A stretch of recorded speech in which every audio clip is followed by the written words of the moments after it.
This is MJ. I'm an author, I'm an artist, I'm an analyzer. Find all my work at mjmunoz.com. Henshin Inspection presents Rider Tears. I will be discussing unlikable characters.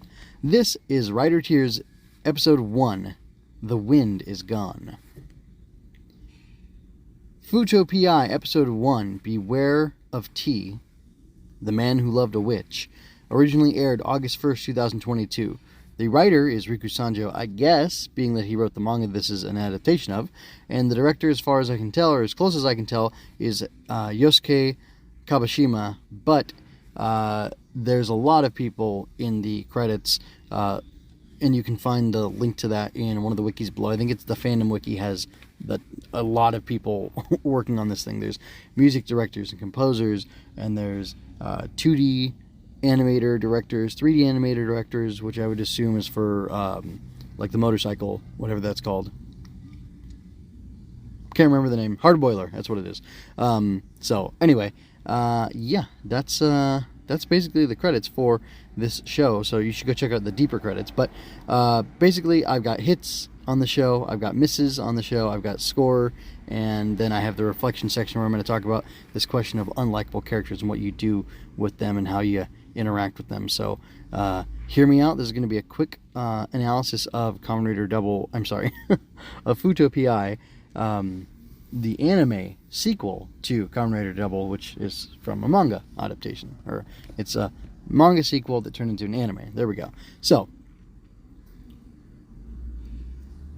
on the hits, the good stuff here, Riku Sanjo has these characters locked in live action, manga, and now anime too. It felt like I was watching Kamen Rider Double, and it was really good. I very much thoroughly enjoyed that.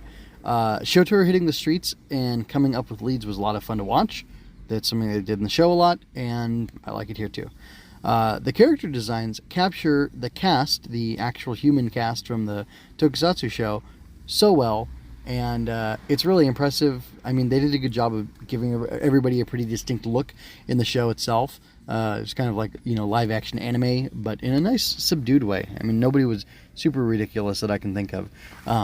So I like that. And again, I like how well the designs translate to animation, and even little things in like Shotaro's face and in Akiko's face, a little bit more than Philip's. It really captures the look of the actors, and I was pretty impressed by that, actually. So that was cool. Let's see. Oh, the animation is slick and fluid, so I like that. Like, it was a delight to watch this, even if there were certain things I didn't like looking at. They still look good as they were being, animated and moved about, so that was good. The music was pretty great during the action scenes, and at the end too. It really kicked in with like a really awesome, like, big band sounding thing that we just got a little taste of, and I'm hoping we'll get to hear a lot more of it in the next episode. And I think there was pretty cool music over the opening fight scene where you get to see a little flash of Begins Night and Double in the beginning of Kamen Rider Double, as well as the chief, which is Akiko's dad, dying. So I thought that was cool. Next thing, Shotaro chasing Tokume, which is the witch lady. That was very exciting. I like how his familiarity with Fuuto was shown by that. He says it, and there's a lot of, the rule in writing is show, don't tell. And also, in visual media like this, you want to show things, not tell them, especially because you have the ability to actually show them and represent them to the audience.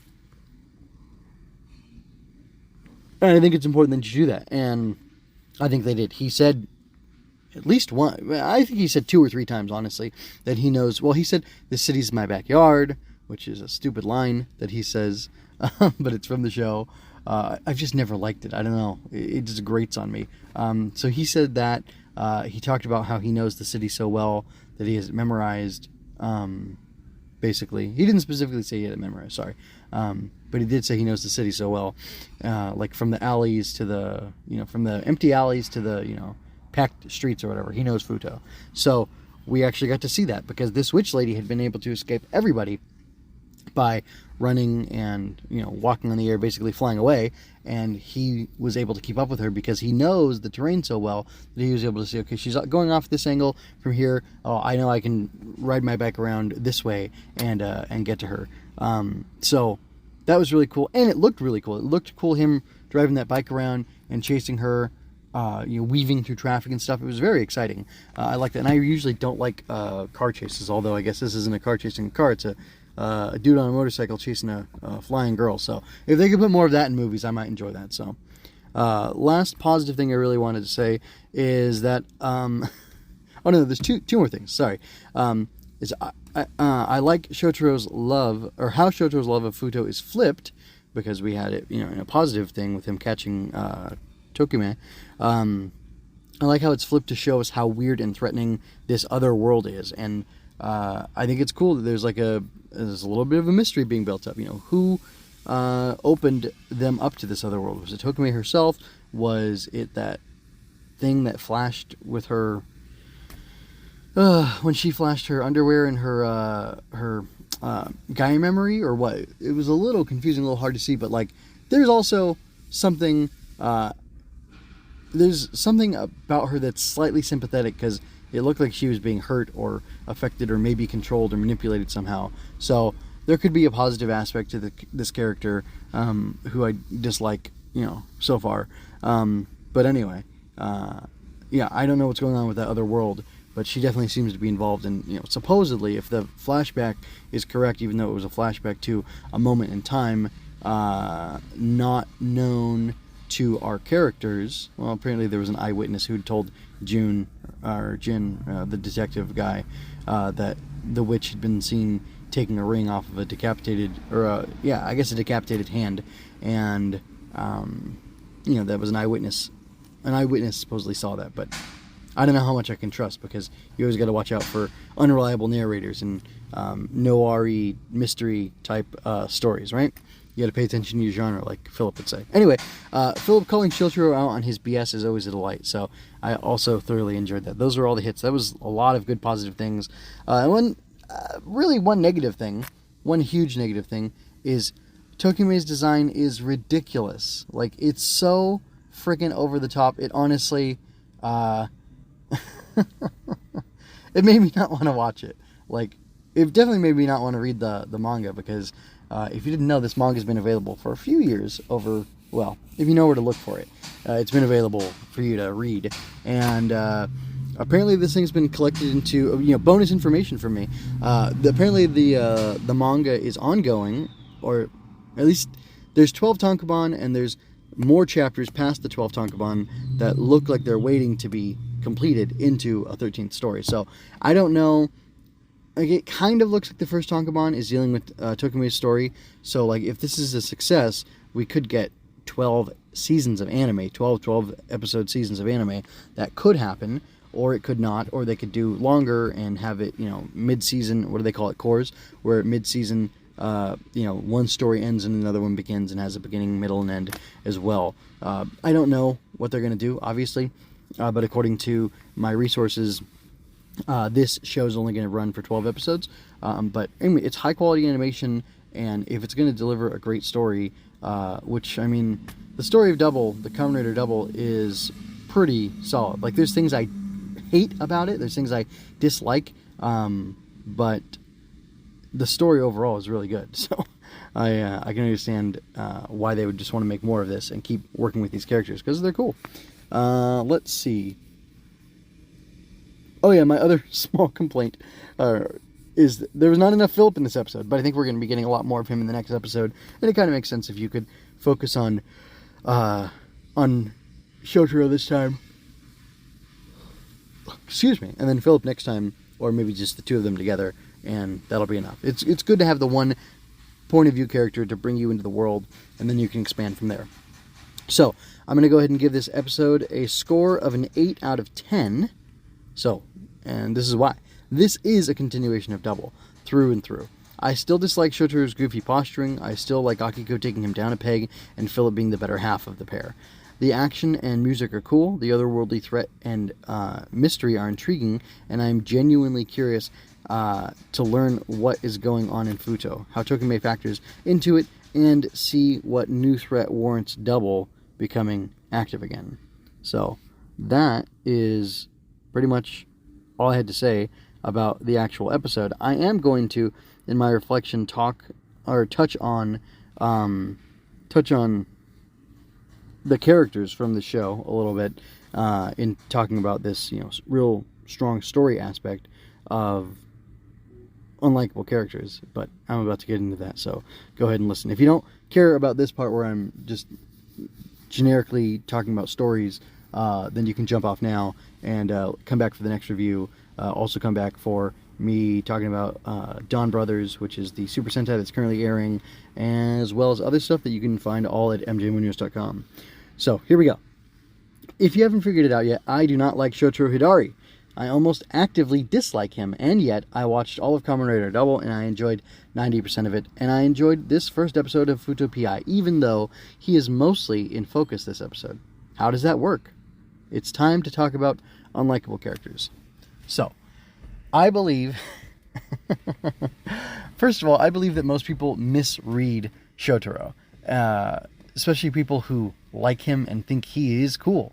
I think they're mostly misreading him as a character, and I think they're mostly misreading how Riku Sanjo imagined or intended him to be perceived by the audience. And the reason I say that is because if this show was only Shotaro Hidari and he was written exactly the same in it, or if any story was just Shotaro and he was written exactly the same as he is with an accompanying cast, so basically take this Shotaro and put him in isolation, I don't think anybody would be able to stand him. And I don't think the narrative would work unless they totally bent the world around the author's will to have this guy be cool. He's basically like, he's practically, to me, like a, what do they call it, a Gary Stu, like a self-insert character, except for he's not, because Sanjo is a good writer, and he has, he's actually more like a Toku fan thrown into a Tokusatsu genre, or, a Tokusatsu story. So, but he is, because he likes, Philip Marlowe and the hard-boiled detective stuff. He's really like a fan of detective novels, of gritty, hard-boiled detective novels,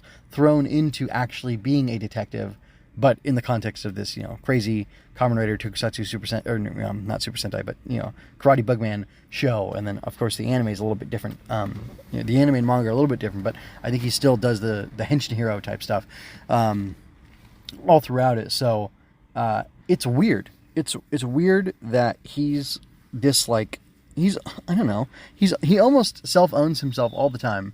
There are competencies, there are good traits, and there are good things about Shotaro, but it's hard for me to pay attention to them and see them and recognize them. Like, I begrudgingly recognize them because of all the stuff I dislike about him. He's immature to a degree where he's crazy for women, which I don't like in characters. I guess it's better with a young adult than like with a teenager. Like, I'm thinking of Yousuke from Persona 4. Junpei to a lesser extent from Persona 3, because he pretty much settled on a girl and then stuck with her. And it gets interesting and tragic, and the stakes get raised and whatever. So that's pretty cool. But still, anything where guys are like chasing tail, like I don't like that. I get enough of that at work, and we have no women here. Sorry, just the guys are all... I work with like 50 guys, and they're all horn dogs, and I hate that. Like, it's one of the worst things about... Well, anyway. That's... Now, see, of course, I'll admit to you, my bias, I'm coming from a certain place, and I don't like certain things, and yeah, I let that affect my enjoyment of stories, because if the stories, reflect things... That's natural. You should let your real life and your circumstances and where you're coming from, your biases and baggage affect how you take in a story, because it'd be dumb not to. It'd be untrue to yourself to throw away everything that is you in order to enjoy a story or not. But I'm getting to the point in a very roundabout way that I think Shotaro works in the context of the cast of Kamen Rider Double because of who he is. He has unlikable traits, for sure. They're super strong. I'm trying to think about the rest of the cast. Philip, I guess there are things I dislike about him, but he's more of the kind of character I like. He's more of the kind of character I identify with. He's not posing. He's not trying to be cool. He's not trying to be strong, or he's not trying to appear a certain way. He doesn't really care about how others think about him, where Shotaro really does care about how other people think about him. Now, them being a 2-in-1 detective and the 2-in-1 Kamen Rider and everything, like, you would think they have to balance each other out, and they do. But again, I'm getting to the point about unlikable characters. So that's basically Philip has. I don't know that Philip doesn't have any flaws. I think it's unfair to say that. I just can't think of them very strongly, and they're not what like determines his character. Because I don't think Philip has much of an arc that he has to go through. Shotaro has a decent arc that he has to go through, but by the end of it, he goes through his arc, but I don't know how changed he actually is. Like, some things change internally more than they change on the surface. So on the surface, he's still this goofball dweeb pretending to be hard-boiled, and it really irks me. But, speaking of that, Akiko, on the other hand, she's another character who I think, like Philip, doesn't have very many flaws because there's not a large desire to see her change throughout the story, because she's not like the principal character, the focus character. Shotaro has that arc. And it's not true that all characters need to have arcs and they need to be transformed through their stories. You have characters who don't do that at all, who are main characters of series even, who their purpose isn't to change themselves, or the utility for the audience is not to see that character change, but it's to see them change the world around them. So Shotaro is a character who's built in and designed to have an arc, so he's supposed to change over the course of the series, and he does become he comes closer to the image of that ideal man that he wants to be. That was his former boss. Is Shikichi, is that what his name is? Shikichi Narumi? I just know him as Narumi or Boss or Skull. That's a little bonus for you. But anyway, characters like Akiko, and more so Akiko than Philip, they have a lot less change to do. They have things that they go through, but like I said, I love her calling out his crap, and I love her giving Shotaro a hard time, and like it's almost like everything she does is actively to undermine his attempts to be cool, but I kind of think that's admirable and not, evil, and makes her a, bitch, because she is just she's a woman who lost her dad, and I don't know what her deal is with her mom, but she's trying to run her business and, love her husband and, deal with her kid. They have a kid. She and her husband have a kid, but I don't know where they are right now. But anyway, they may or may not factor into the show. Maybe this story happens before they have the kid, but I would think it's after, but I don't know. Anyway, so like she's just trying to live life, and then you've got this guy who's trying to, be all dramatic about living life and be extra, and she's like so impatient with that she has fun toying with him because she can just call him half-boiled and he loses his mind. Now, that makes for a lot of fun interplay, and we don't have her husband Teru Ryu to talk about right now in the show, in the context of the story so far, so I won't go there. But it's interesting that you've basically got this cast that's like slightly antagonistic against, the main guy, which is Shotaro, which I'll admit that he is the main character of the Double stories, even though he needs Philip in this, very powerful, very profound way. But yeah, I think the way that you handle unlikable characters is that you balance them with other characters or a world that calls out the things that are unlikable about them. But there also has to be redeeming qualities, and I do think Shotaro has that. He's hardworking, he's driven, he's heroic, he's willing to put himself at risk to protect the city and the people, and those are all really admirable traits, and I really appreciate those things about him. And except for one thing towards the end of Double where he's an utter coward, and it almost ruins the character, and it almost ruins the show, honestly, for me. But it doesn't quite. He is, he is a heroic character, even if he's a, pompous, self-important, posing, strutting peacock hero. He still gets to be called a hero in my book, and a real Kamen Rider. But I think the fun or interesting thing about using an unlikable character or characters with unlikable traits in a show or in a story where there's more than just the one character is that if you're fair about it, you get to have an interplay and you get to have interactions that make humor, that make dynamism, that make tension, that keeps the story interesting and keeps it moving along. So do I wish Shotaro was a different type of character? Yes. Would that diminish the story at all, or the chemistry of the cast, if he was exactly how I wanted him to be? Maybe, but then I would say just make a character who isn't the main character, who isn't this important character, the ass clown of the group, because I really feel like that's what Shotaro is. But like I said, there's enough redeeming qualities in him that I can handle it, and it doesn't, kill it for me. So I think that's all I have to say. This went a lot longer than I thought it would, but I think I did a fair job of keeping it half talking about the show itself, and then half talking about my writerly insights on this, as I am an author, artist, and analyzer. And you can find more of my stuff at mgwinners.com, like I said. That is all for now. This is going to be the end of this episode of Writer Tears, where I'm talking about Fuuto PI Episode 1, and you can find more, like I said, over at mgwinners.com. Also, check out the TikTok.